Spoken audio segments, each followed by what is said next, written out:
আমাদের পুচকুকে দেখো, সকাল সকাল তোমাদেরকে হাই করতে চলে এসেছে। এই যে দেখো বন্ধুরা, দেখো আমি চলে এসেছি তোমাদের সামনে। আমি একজন নতুন মানুষ, তোমাদের সাথে এরপর থেকে থাকবো, হ্যালো করব, হাই করব। আর ঠাম্মি দেখো কি করছে, ডান্ডা নিয়ে এসছে, কাকে পিট্টি করবে। ঠাম্মি কাম করছে।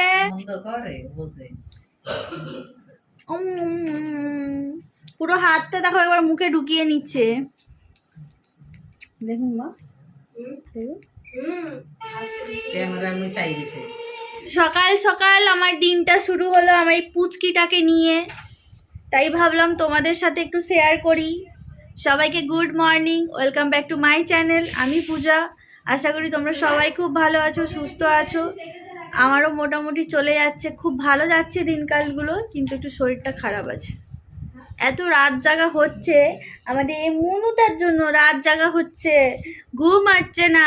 আমার শরীর ভালো নেই, গা জ্বর, ওর বাবার শরীর ভালো নেই, গা জ্বর, ওর ঠাম্মির শরীর খারাপ, ওর বড় মার শরীর খারাপ, আমরা সবাই একসাথে অসুস্থ হয়ে গেছি।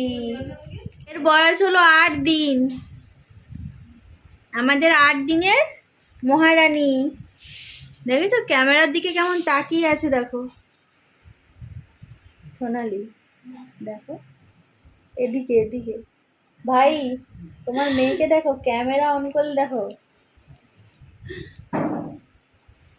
এখন থেকে ব্লগটা কন্টিনিউ চলবে, তোমরা সাথে থেকো। পুচকিটাকে ঘুম পাড়িয়ে দিয়ে আমি এখন চলে এসেছি রান্নাঘরে সোনালির জন্য লাউয়ের তরকারিটা বানাতে। লাউয়ের তরকারিতে সেরকম কিছুই দেওয়া হয় না, জাস্ট হলুদ, লবণ, একটু সামান্য তেল আর একটু জিরে গুঁড়ো, আর তার সাথে গরম ভাত। এটাই হচ্ছে ওর ব্রেকফাস্ট। দাদুর ঘরে পোকা ঝুল ঝাড়ছে, দেখেছো? বিশাল কাজ। এই যে এগুলো পোকা, সব পোকা। তোমরা তো দেখতেই পাচ্ছিলে দাদু বসে থাকার মতো মানুষ নয়, দাদু কাজ করতে শুরু করে দিয়েছে। এবার দাদুর কোমরে ব্যথা হয়, যন্ত্রণা করে, তার জন্য আমি বললাম যে আপনাকে করতে হবে না, আমি করে দিচ্ছি। তো আমি ভেবেছিলাম আজকে করব, স্নান করার সময় করতাম, কিন্তু দাদু যেহেতু শুরু করে দিয়েছে তার জন্য ভাবলাম না, দাদুর কাছ থেকে যদি না ছাড়িয়ে নিই তাহলে দাদু করতেই থাকবে আর তারপরে কোমর ধরে নিয়ে বসে থাকবে। তো সেই জন্য তরকারিটা বসিয়ে দিয়েছি, এখন আমি এগুলো ঝেড়ে নিচ্ছি। আর প্রচুর ওপরে না, ফাঁদ নয়, ওপরে হচ্ছে কি বলতো, প্রচুর পোকা পিঁপড়ে সব এরকম যেখানে সেখানে জমাট বেঁধে বেঁধে থাকে। এখানে না প্রচন্ড পোকা আসে রাত্রেবেলা যখন লাইট জ্বলে। বাড়িটা যেহেতু মাঠের লাগোয়া, তো রাত্রেবেলা যখন লাইট জ্বলে সব মাঠ থেকে পোকাগুলো চলে আসে। আর যেহেতু ফ্যান চলে, সব এরকম দেওয়ালে সাইডে সাইডে সব চাক চাক বেঁধে থাকে, এত বাজে লাগে। যেহেতু সাদা একদম, তো সেখানটা যদি কালো ছোপ ছোপ হয়ে যায়, ওই দেওয়ালটার কালারটাও নষ্ট করে দিচ্ছে আর দেখতেও খুব খারাপ লাগছে। পরিষ্কার করে উঠোনটা ঝাঁট দিয়ে দিলাম। আর এই যে দেখো একজন আমার কাঁধে চেপে গেছে, আমাদের মিহি সোনা। ঘুম পাড়িয়ে রেখে খাবারটা বানাতে গিয়েছিলাম, এর মধ্যেই দেখি উঠে পড়েছে। আর মাও চলে গেছে স্নান করতে, আর সোনালিও কি কাজ করছিল, তার জন্য আমাকে নিয়ে এখন ঘোরাঘুরি করতেই হচ্ছে, দেখতে পাচ্ছ। পেটে কি গ্যাস হয়ে গেছে? মা খেতে বসেছে, মা খাচ্ছে। মা আমি খাবো তোমার সাথে। হ্যাঁ করছে, দেখো। তোমরা আমাকে একটু খাবার খাইয়ে দাও তো। দেখেছো, হ্যাঁ হ্যাঁ হ্যাঁ করে আছে, দেখো হ্যাঁ করে আছে, আমি খাবো। দাদু তো ফোন করেছিল, তুমি কথা বলছিলে না কেন? ঠাম্মির চান হয়ে গেল, জেম্মা কখন চান করবে? জেম্মা তোমাকে নিয়ে বসে থাকবে?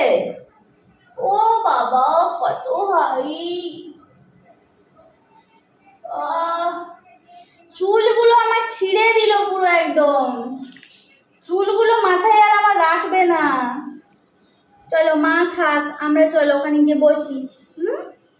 ওরে পুচকুলি, এই মুখ থেকে হাত সরা, দুটো হাত নিয়ে একদম মুখের মধ্যে ভরে দিচ্ছে।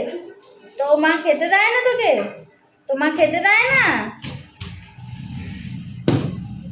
এত বদমাশিগিরি, শুধু খালি বদমাশিগিরির ধান্দা। এই যে বদমাশিগিরির ধান্দা, দেখো বদমাশিগিরির ধাঁধা। আর মঙ্গলবারে বৌমা এখানে নেই, হাপিস হয়ে গেছে। বৌমা টাটা বাই বাই হয়ে গেছে।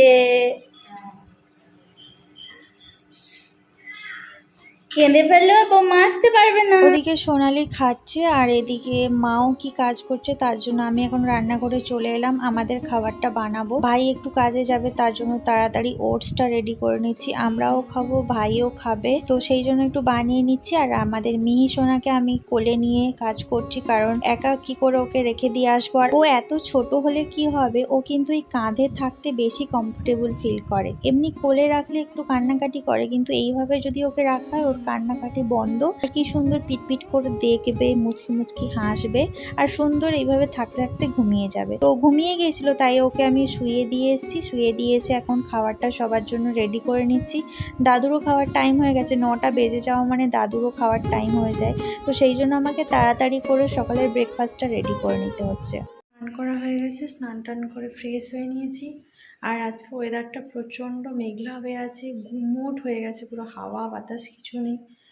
মানে কপাল ভালো ইনভার্টারটা কিনা হয়েছিল বলে এ যাত্রায় বেঁচে আছি। সকাল থেকে কারেন্ট চলে গেছিলো, কবার কারেন্ট ছিল না, প্রায় 1-1.5 ঘন্টা মতো। কালকে বিকেলে চলে গিয়েছিলো, মানে 1:30টার সময় থেকে চলে গিয়েছিলো, পুরো বিকেল 5টার সময় এসেছিলো।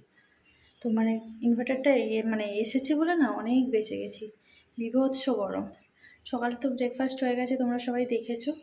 তো আমি উপরে এসেছিলাম, একটু স্নান করলাম, কিছু কাছাকাছি ছিল সেগুলো করলাম। এবার নিচে যাব, রান্না বান্না করতে হবে, অনেক কাজ বাকি আছে। ওখানে মা একা কী করছে কে জানে। তো চলো নিচে যাই, তারপর ওখানে গিয়ে কথা বলি। আমি স্নান করতে যাওয়ার আগে তার মার কোলে দিয়ে গেছিলাম, তার আগে খাইয়ে ঘুম পাড়িয়ে দিয়েছিলাম, তারপর দিয়ে গেছিলাম। এখন এই যে দেখো ঘুমাচ্ছে মশারির ভেতরে। পাগুলোকে কেমন করে দেখে রেখেছে দেখো, পাগুলোকে একবার ওপরে তুলে রেখেছে। তার মা মনে হয় স্নান করতে গেছে। চলো ওখানে শাশুড়ি মা কী করছে দেখি।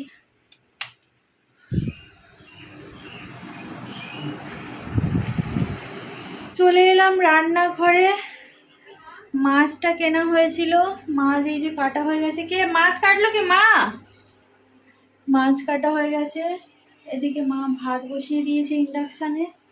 এবারে দেখি কি তরকারি হবে। আর এই যে দেখো বাইরে সব আমাদের পুচকির জামা কাপড় সব মেলা হয়েছে, আর মেঘ করেছে, বৃষ্টিও আসছে। মানে বৃষ্টি যখন হচ্ছে, প্রচুর বৃষ্টি, গরমও তেমনি কমছে না, যেমন বৃষ্টি তেমন গরম। আর আমার দেখো পুরো ডার্ক সার্কেল পড়ে গেছে চোখের তলাটা। রাত্রে না ঘুমিয়ে ঘুমিয়ে জেগে জেগে, রাত্রে ঘুম নেই, দুপুরে ঘুম নেই, জেগে জেগে আমার ডার্ক সার্কেল পড়ে গেছে। বাচ্চাটা ঘুমায় না তো, সে রাত্রেবেলা 2-3 বার করে খাওয়াতে হয়। সোনালি যেহেতু শরীরটা খারাপ, মানে ও এখনও ঠিক করে ও করতে পারে না, সেই জন্য খাওয়াতে হয়। মা কখনো জেগে ওঠে, ওর মা কখনো জাগে, আমি 2-3 বার করে খাইয়ে দিয়ে দিই। এই সব মিলিয়ে না ঘুমিয়ে ঘুমিয়ে না মানে সবারই শরীর খারাপ। কালকে রাত থেকে আমার শরীর ভালো নেই, গা জ্বর, দেওরের শরীর ভালো নেই, তারও গায়ে জ্বর, ঠাকুমারও গায়ে জ্বর। মায়ের তো এমনিতেই যবে থেকে নার্সিংহোম থেকে এসছে তবে থেকেই মায়ের নার্সিংহোমে থাকাকালীনই মায়ের শরীর খারাপ হয়ে এসছে। ওখানে থাকাকালীনই ঠান্ডা ফান্ডা লেগে জ্বর ফর হয়ে এসছে। তো সব মিলিয়ে সবাই অসুস্থ। তারপরে বাচ্চাটাকে নিয়ে সবাই এত বেশি সারাক্ষণ ব্যস্ত থাকি।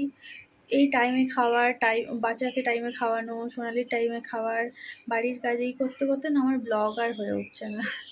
আর এখানে এসে নেটওয়ার্কের প্রবলেমের জন্য যে কটা ব্লগ আগের ছিল সেগুলোও আপলোড করতে পারছি না।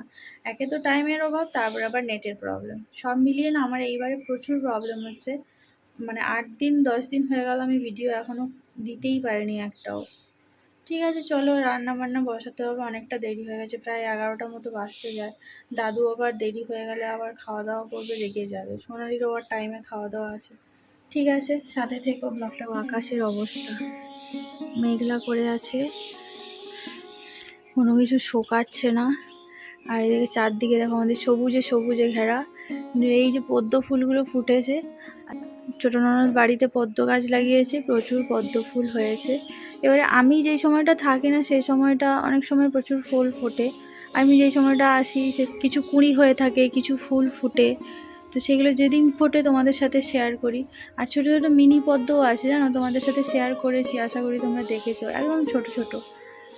ঠিক আছে চলো, রান্না বান্না করতে হবে, অনেক দেরি হয়ে যাচ্ছে। মাছটা কেটে ধুয়ে এখন লবণ মাখিয়ে দিচ্ছি, আর বাকি মাছটাকে আমি ফ্রিজে রেখে দিয়েছি। রাতের মাছটা তখন বের করে রাতেই রান্না করব, কারণ ভেজে রেখে দিলে না তখন আর ভালো লাগে না। তো এখন এই যে লবণ হলুদ মাখিয়ে নিচ্ছি, তারপর রান্নাটা আস্তে আস্তে বসাবো।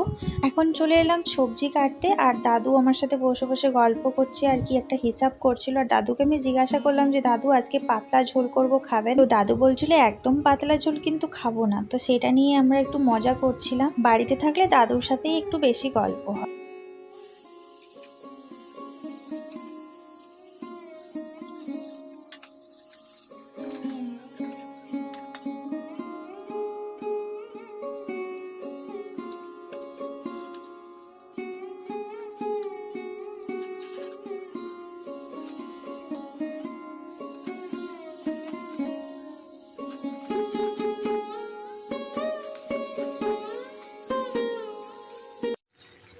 এই যে এখন এখানে নিরামিষ বাঁধাকপির তরকারি হচ্ছে, যেহেতু সোনালির মা নিরামিষ খায় তো সেই জন্য বাঁধাকপিটা নিরামিষ করছি, পেঁয়াজ রসুন ছাড়া। ভাজা হয়ে গেছে, এটা হচ্ছে মাছের তেল ছিল, সেটা একটু ভাজা। আর আর এদিকে হচ্ছে আমাদের সবারই মাছ দিয়ে পাতলা ঝোল। সোনালিও খাবে, আমরাও খাবো, সবাই খেয়ে নেব। রান্না বান্না কমপ্লিট করে এই যে দেখো আমি এখন অধ্যাশায়ী হয়ে গেছি, মেঝেতে একবারে উল্টে গেছি। কি গরম আজকে, মানে কি বলবো, পুরো একদম অবস্থা খারাপ হয়ে যাচ্ছে। স্নান করে এসেও পুরো ভিজে স্নান হয়েছে, চুলগুলো তো পুরো ভিজে আছে, শুকনো হয়নি একটুও।